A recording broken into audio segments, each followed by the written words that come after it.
clap de fin pour la centrale nucléaire de Fessenheim. Le 29 juin dernier, l'arrêt programmé du second réacteur terminait une histoire industrielle longue de 43 années.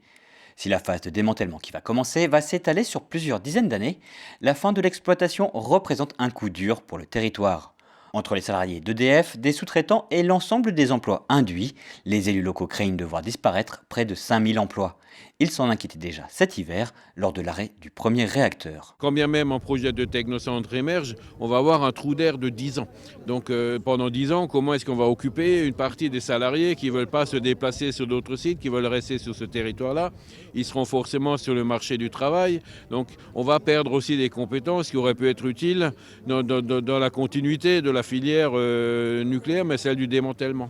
C'est comme une mort annoncée, quoi. Le jour où ça arrive, c'est triste. Et je suis vraiment très triste pour l'ensemble des collaborateurs parce que ça fait quelques années qu'on travaille avec eux. C'est une entreprise qui fonctionnait bien, qui avait encore une durée de vie. Simplement qu'on sacrifie sur un hôtel politique qu'on a du mal à comprendre ici au niveau du territoire. Les collectivités s'inquiètent d'un effet de ciseaux, augmentation du chômage d'un côté et effondrement des recettes fiscales de l'autre. Les pertes sont estimées à 14 millions d'euros, autant d'argent qui fera défaut pour accompagner le territoire de Fessenheim dans sa reconversion. La décision a été prise par l'État de manière unilatérale, il faut bien le dire. Nous demandons donc à l'État d'être à nos côtés pour la suite et nous sommes exigeants à ce sujet auprès de l'État. Qu'est-ce que nous demandons à l'État? C'est d'être à nos côtés pour compenser les pertes fiscales énormes pour le territoire. Et nous demandons à l'État, nous exigeons de l'État d'être à nos côtés pour nous accompagner pour l'avenir de ce territoire en accordant des aides financières ou en fléchant clairement des entreprises sur le territoire de Fessenheim. Signé en février 2019, un contrat de territoire doit préparer l'avenir économique de Fessenheim. Au programme, 700 millions d'euros d'investissements publics et privés pour développer les énergies renouvelables et l'aménagement d'une zone d'activité. En février, Elisabeth Borne, ministre de la Transition écologique et solidaire, ainsi qu'Emmanuel Vargon, secrétaire d'État, étaient en Alsace pour préparer la période de transition. Il y a beaucoup de bonne volonté, mais à un moment donné, il s'agit de concrétiser et de voir des entreprises s'implanter.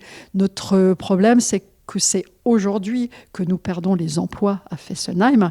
Nous ne pouvons pas attendre 10 ans pour les créer. C'est maintenant, tout de suite, que nous devons les créer.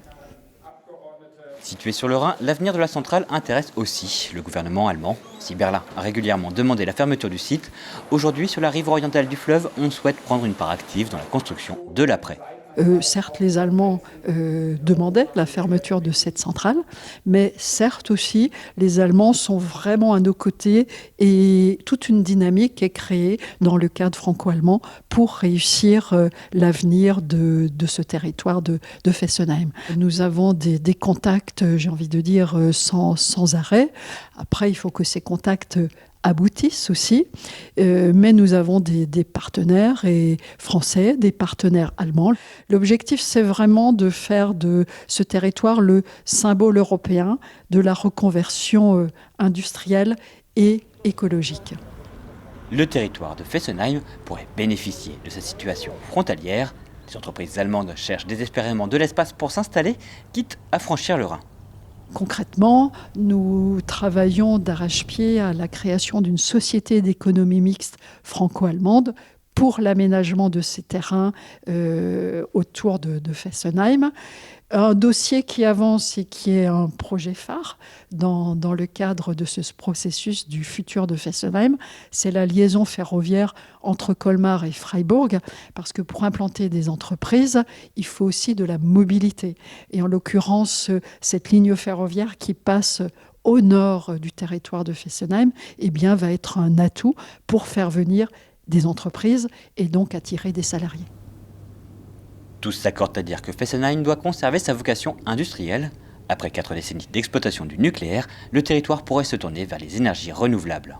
Le projet sur lequel nous travaillons actuellement avec tous les partenaires, c'est un projet de parc du futur qui allie à la fois de la recherche, mais aussi des industries dans le domaine des énergies nouvelles.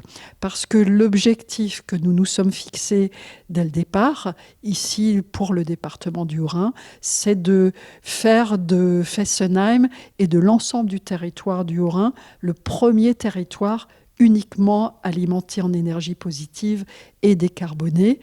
C'est un objectif certes ambitieux, mais il faut un objectif ambitieux.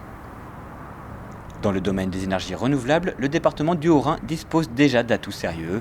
Des barrages sur le Rhin, la plus grande centrale photovoltaïque d'Alsace et des entreprises innovantes dans le domaine.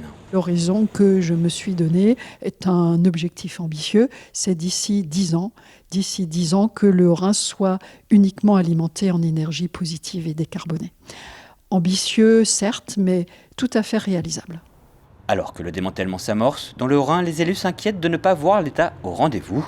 Tous espèrent que la crise économique consécutive à l'épidémie de coronavirus ne fera pas oublier au gouvernement ses engagements pour le territoire de Fessenheim.